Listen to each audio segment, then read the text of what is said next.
On va commencer le cours d'aujourd'hui et c'est un cours qui va être un mélange de première fête, deuxième fête. Nous allons rentrer vendredi soir dans la deuxième fête, d'essayer un petit peu de comprendre le sens profond de la première et deuxième fête. Voilà, on va essayer. On a commencé par le premier Nissan, il y a 17 jours, par la bénédiction des arbres fruitiers. La loi nous dit, quiconque qui sort dehors, dans un jardin, et il voit deux arbres fruitiers, il remercie Dieu qui a donné quelque chose de très beau. Dans le judaïsme, il y a la terre qu'il faut, la couche d'ozone qu'il faut toujours vraiment défendre, comme on le fait, puisque 6 jours tu travailleras et 1 jour par semaine, on donne à la terre le temps de se reposer, la pollution elle baisse, mais aussi on va dire, une sympathie particulière pour les arbres fruitiers. On a le nouvel an des arbres, qui est le Tobi Shvat, mais on a aussi, une fois que toutes les pluies sont tombées et tout, le printemps va commencer en bénissant les fruits des arbres, en leur souhaitant qu'ils soient succulents, bons. Et donc, tout le mois de Nissan, là, ce mois-ci, on doit trouver 2 arbres fruitiers et on fait une cérémonie pour bénir les arbres. Donc, celui qui ne l'a pas encore fait, s'il cherche quelque part, peut-être que ce Séror, il a un jardin, et donc, on pourrait aller à Sevran et faire la bénédiction des arbres. Madame le Chevalier, vous avez 2 arbres fruitiers? Oui. Un cerisier et un prunier. Eh bien, les canets qui veulent aller faire la bénédiction des arbres, ils sont donc priés de prendre rendez-vous avec madame et monsieur le Chevalier et vous accueilleront avec dignité et gentillesse. Voilà. Tout à fait. Donc ça, c'est le premier acte du mois de Nissan. Après, si vous avez remarqué que dimanche matin, dans les synagogues, c'est vrai qu'on est passé dans la nuit. Le samedi et dimanche, on est passé à l'heure d'été, mais le matin du dimanche, premier jour de Pessah, on a quitté le texte qui dit au début de la prière qui se fait debout, la Hamida, on a quitté le texte d'hiver, qui s'appelle Mashiva Ruach ou Morida Geshem, et puis on est parti, donc on a quitté la pluie, on est parti Moridatal. Rien à voir avec Moridatal, mais Moridatal, ça veut dire que Dieu envoie la rosée. Alors, toute une histoire sur la rosée. Donc, depuis la création du monde, la rosée, en quelque sorte, c'est elle qui donne la dernière touche aux fruits.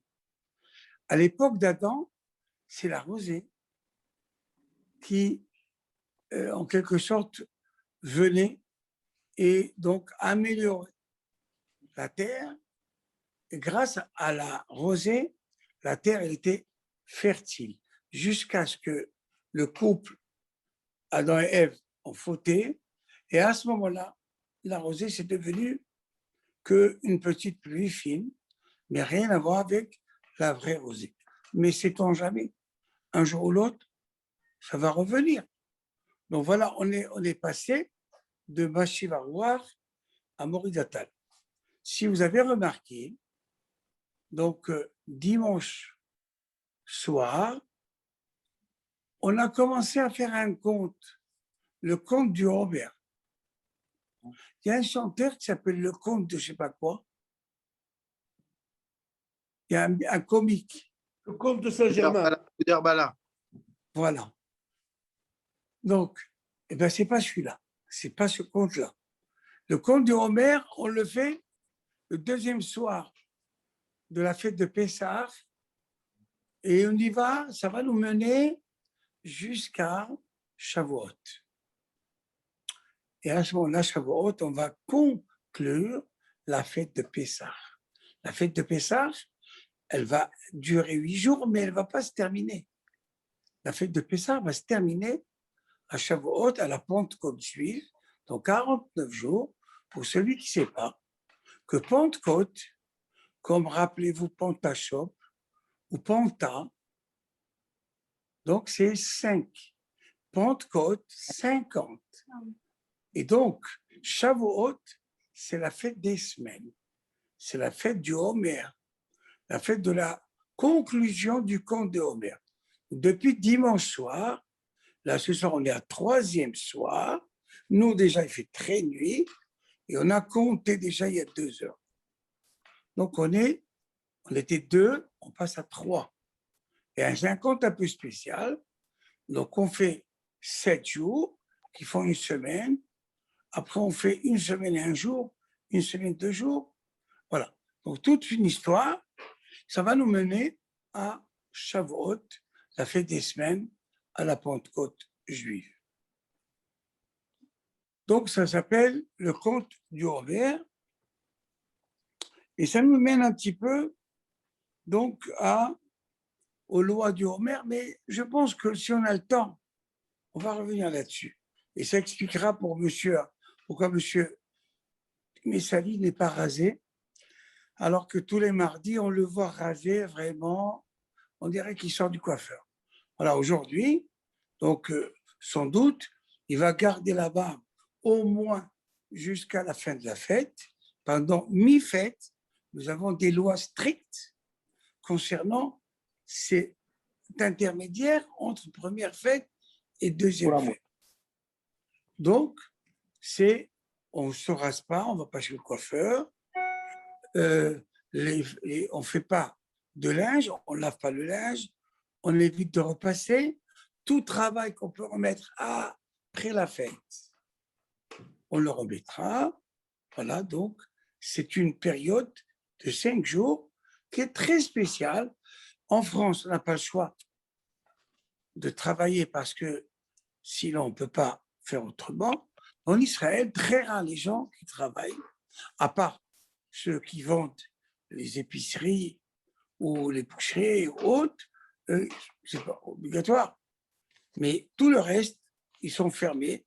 Les banques, les mairies, en fait, quand celui qui tombe la veille de la fête en panne de papier officiel, le pauvre malheureux doit attendre la fin de la fête pour que les mairies, les bureaux réouvriront. Et donc, toute transaction, on la laisse après la fête. Voilà pourquoi c'est une... Donc, en Israël, on vit, il y a aussi les embouteillages énormes, parce que depuis 1 an, personne ne sortait. Et là, tout Israël est sorti faire du pique-nique, et tout est embouteillé, tout est pris, tout est fait, à savoir les gens commencent à demander, est-ce que ça ne vaut pas le coup de retourner dans le confinement, parce que c'est meilleur. Et je pense encore une fois qu'il n'y a pas de choix, paraît-il, le côté, on ne peut même pas arriver à la pierre, tellement il y a du monde. Et on fait tous les matins, Birkat Kohanim, la bénédiction des Kohanim, il y a peut-être 100 Kohanim par jour qui viennent et qui bénissent le peuple. Donc, c'est le Birkat Kohanim, le Kohen, c'est le prêtre, 1 fois par jour chez les séfarades, le matin, il bénit le peuple. Shabbat, jour de fête.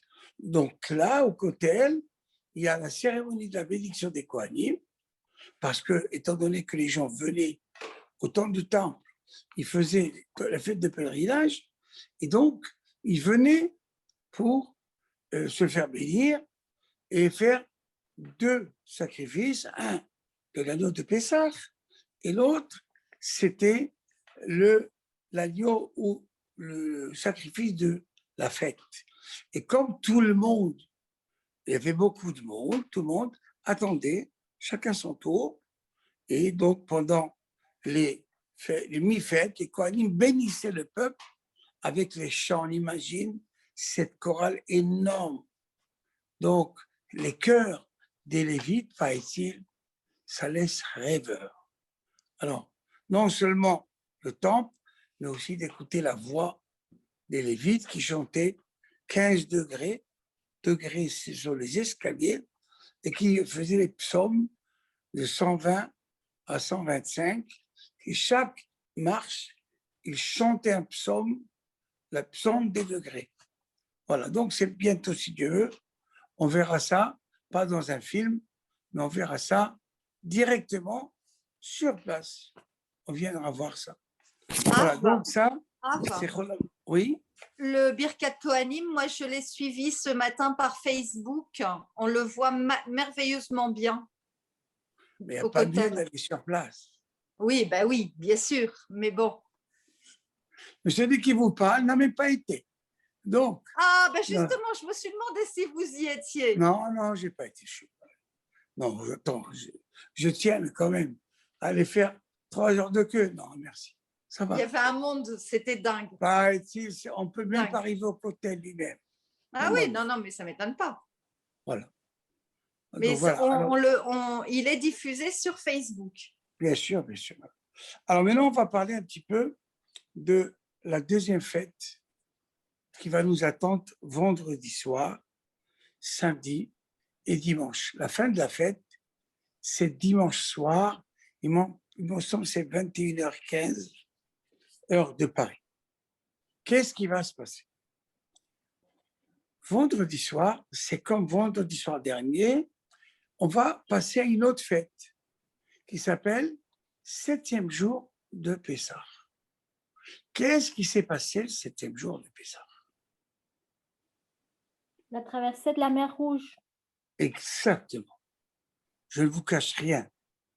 Il y en a la traversée de la mer Rouge. Alors, les Juifs sont sortis d'Égypte. On va parler un petit peu après, si on a le temps, des préparatifs et tout. Et donc, les Juifs sont sortis d'Égypte. Ils avaient encore la peur des Égyptiens.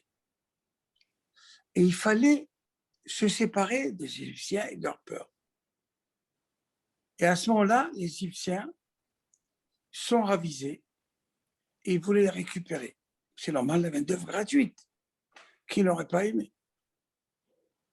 Les Juifs, donc, s'enfuyaient.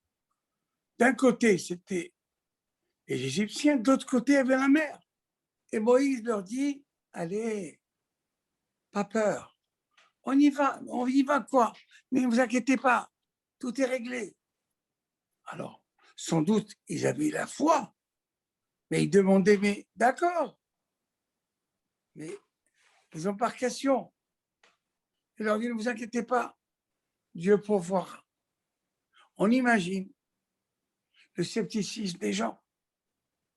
On vous dit, je vous dis, bah écoutez, demain, allez-y à Charles de Gaulle, vous prenez l'avion, tout est réglé.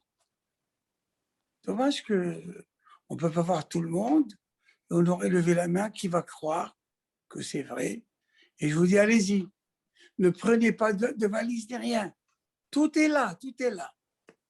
J'aurais bien aimé savoir combien ils vont être à 11h demain au terminal EF.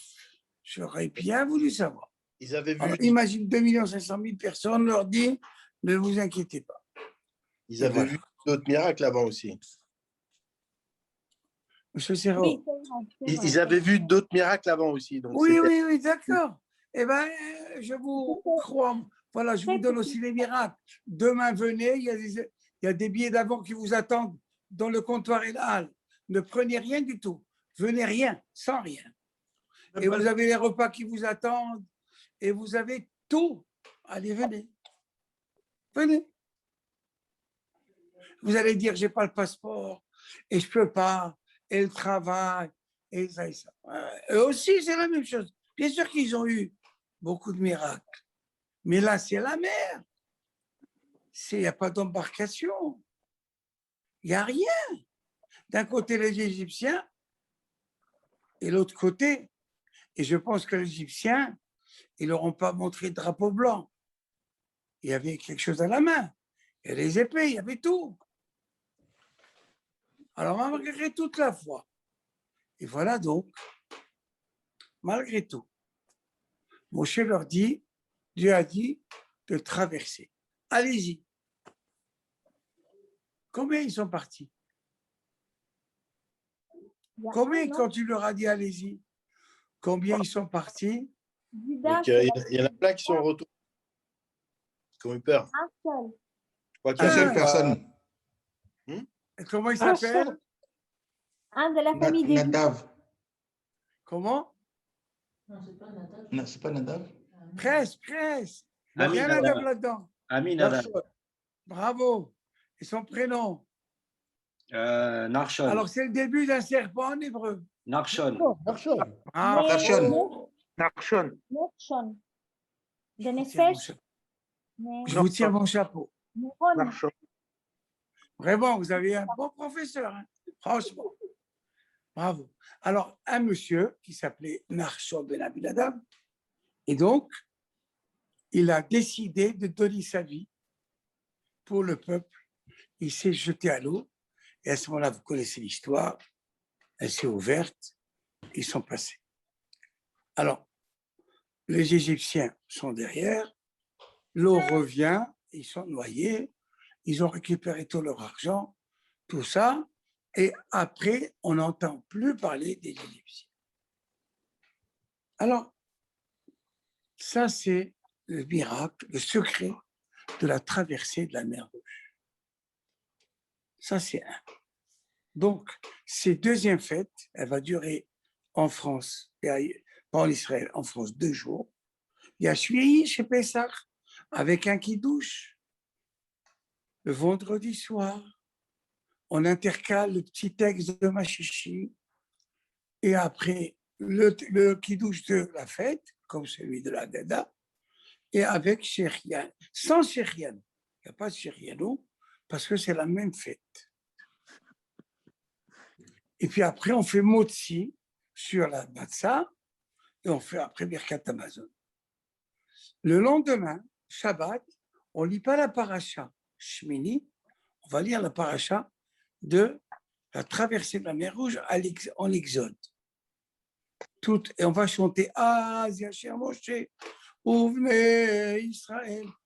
Donc, on va raconter ce qui s'est passé. Et après, donc, ça, c'est le 7e jour. Le 8e jour, en diaspora, on l'appelle la journée du Mashiach. En Israël, c'est déjà la fin, c'est la Mimouna. Alors, un mot sur, donc, un mot sur le 7e jour et le 8e jour. Le 8e jour, c'est pour terminer la fête de Pessah, on fait donc on reboit 4 verres, puisqu'on parle du Mashiach, et on fait comme si c'était le soir de Pessah, et on finit le 8e jour de Pessah, donc comme journée Mashiach. Mais ça, pas dans la tradition, chacun il a l'habitude de faire.